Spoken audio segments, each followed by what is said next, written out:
الرحمن الرحیم۔ اس وقت میں ناروے کے شمال میں انتہائی بلندی پر جو شہر ٹرومسو ہے وہاں سے آپ کے ساتھ مخاطب ہوں۔ اب سے تقریباً آدھا گھنٹہ پہلے یہاں پر نماز مغرب کا وقت ہوا ہے۔ آپ دیکھ رہے ہیں کہ سورج اپنی آب و تاب کے ساتھ مکمل چمک رہا ہے اور میرے پیچھے پہاڑوں پر آپ کو برف بھی نظر آ رہی ہے۔ تو یہ انتہائی شمال میں نارتھ ناروے کا ایریا ہے اور یہ 66 ڈگری سے اوپر کا ایریا ہے، جہاں پر سورج جو ہے وہ 17 مئی کے بعد یہاں پر وہ غروب نہیں ہوا، سورج طلوع ہے اور اب جا کر یہ 26 اور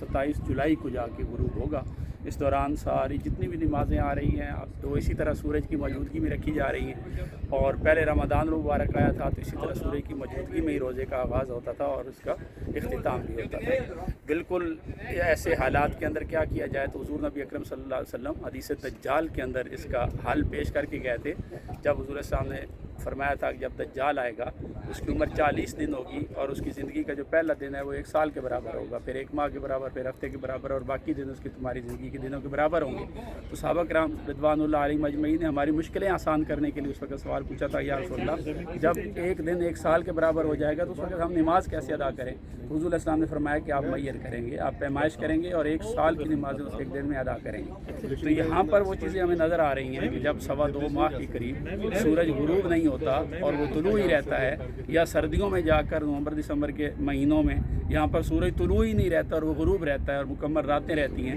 تو اس وقت کے دوران مسلمان اپنے نماز روزے کا اہتمام کیسے کریں گے؟ تو وہ اپنے آخری جو ان کے پاس ٹائم پایا جائے گا طلوع اور غروب کا، اور اس کے حساب سے وہ پھر وقت کو فریز کریں گے، اقرب الایام کو بنیاد بنا لیں گے یا اقرب البلاد کو بنیاد بنایا جائے گا، تو ٹائم کو میجرمنٹ کر کے وہ اپنی نمازیں اور اپنی شریعت کی ذمہ داریاں ادا کریں گے۔ تو یہ قدرت کے مناظر ہیں جو اللہ رب العزت نے ہمیں دنیا میں دکھائے ہیں۔ یہ آپ لوگوں کو میں نے معلومات اس لیے دی ہیں کہ میری پچھلی ویڈیو میں کئی لوگوں نے یہ سوال مجھ سے پوچھا تھا کہ یہاں کے لوگ اپنی نماز روزے کا اہتمام کیسے کرتے ہیں۔ تو یہاں پر ساری نمازیں، چاہے وہ نماز مغرب ہے یا عشاء ہے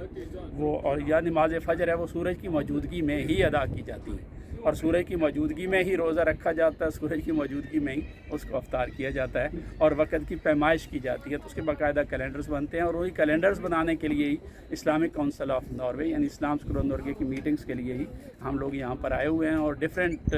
یہاں کے ٹائم ٹیبل کو فکس کرنے کے لیے میتھڈز جو ہیں وہ انڈر ڈسکشن ہیں، اس پر گفتگو جاری ہے انشاءاللہ۔ تو امید ہے کہ بہتر حل اور بہتر لوچنے کے ساتھ انشاءاللہ ہم لوگ ایک اچھا ٹائم ٹیبل یہاں کے مسلمانوں کو دینے میں کامیاب ہوں گے۔ دعا میں یاد رکھیے گا۔ والسلام علیکم ورحمۃ اللہ وبرکاتہ۔